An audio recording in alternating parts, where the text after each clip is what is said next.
interrupt this program to bring you this important announcement. This is an emergency missing child alert.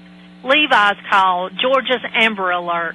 The Bibb County Sheriff's Office and the Georgia Bureau of Investigation are looking for a silver 2017 Honda Accord with Georgia tag CSW 5695.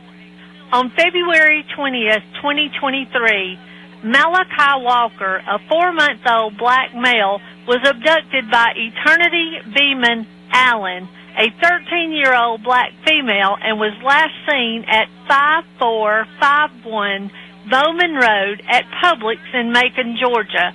The direction of travel is unknown and is believed to be in extreme danger.